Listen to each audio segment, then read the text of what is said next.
Okay, this is your Chef Valander Hendricks talking again. Today I'm gonna tell you about how you can do whipping butter, and it comes in real good with a lot of things. Now it's two versions you can actually do. For the sake of time, I did this ahead of time.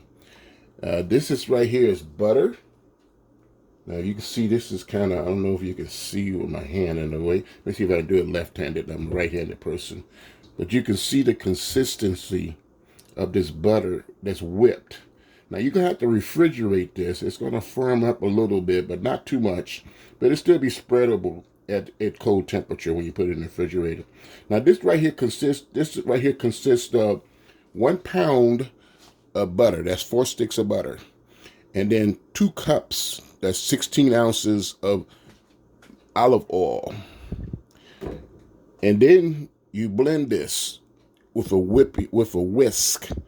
You know, this, I don't know if you can see this machine here. This is a KitchenAid mixer, and it has a whisk attachment. You use that whisk attachment, and then you whip this for a good 30 minutes, and you get this nice consistency. Let me see if I get a real close up here so you can see that consistency.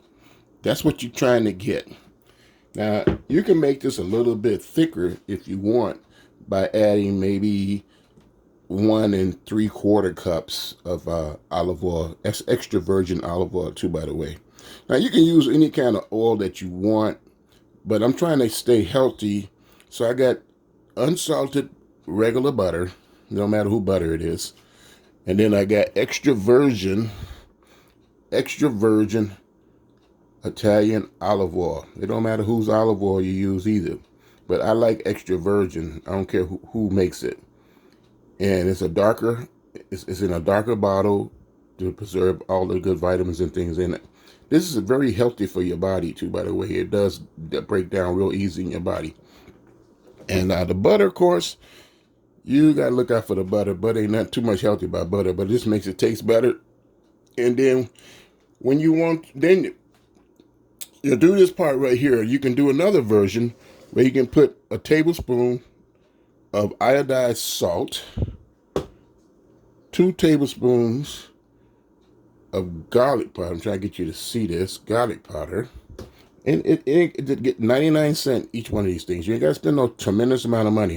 The most expensive thing might be your butter and your extra virgin olive oil, but it's worth the cost. And then right here is your garlic powder. So you put 2 tablespoons of each of these two here into this right here mixture. Now I still do the olive spread where I just use the olive oil, the sea salt, and the iodized sea salt. So I don't know if you see that iodized sea salt. And then I would put 2 tablespoons. Well, 1 tablespoon I take 2 cups of olive oil again, and then I would put 1 tablespoon of iodized salt in it, and then 2 tablespoons of onion powder and 2 tablespoons of garlic powder in my olive oil spread. And that's just plain olive oil. But I kind of, it tastes good. It tastes great. It's good on cooking and all those other things. It's really good. But I found a problem that this right here this part falls to the bottom. It settles. And I said, you know what? I'm getting tired of this stirring it up and shaking it up all the time. So I said, okay, let me put some butter in it. So I just added butter to it. And now I can get all this full flavor in the butter. But in this particular case, I did not put the iodized salt. I did not put the onion powder. I did not put the garlic powder. I just put extra virgin olive oil and butter. Now the butter got to be room temperature to whisk.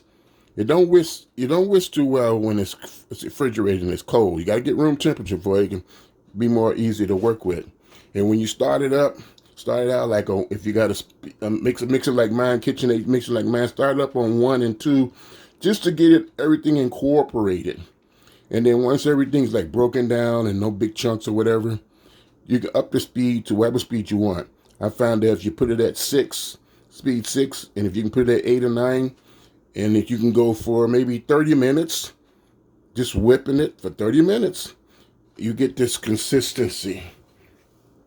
And this is really good, like if you want to do some baking, with it, because I told you salt and yeast don't like each other if you're using yeast products. And then salt in baking pot, baking, some baking products, salt kind of messes with your texture of your product you're trying to make. So I just made basic olive oil, extra virgin olive oil, and then butter. 1 pound and 1 pound. 2 cups of oil, 4 sticks of butter. I got the unsalted butter because I don't want the salt in this because I'm going to use it for baking. And it's going to help me a whole lot, and it gives me a better texture with the products I make. So this is what I want to show you today. And man, is this thing long. Okay, I think that's it. I can't say no more.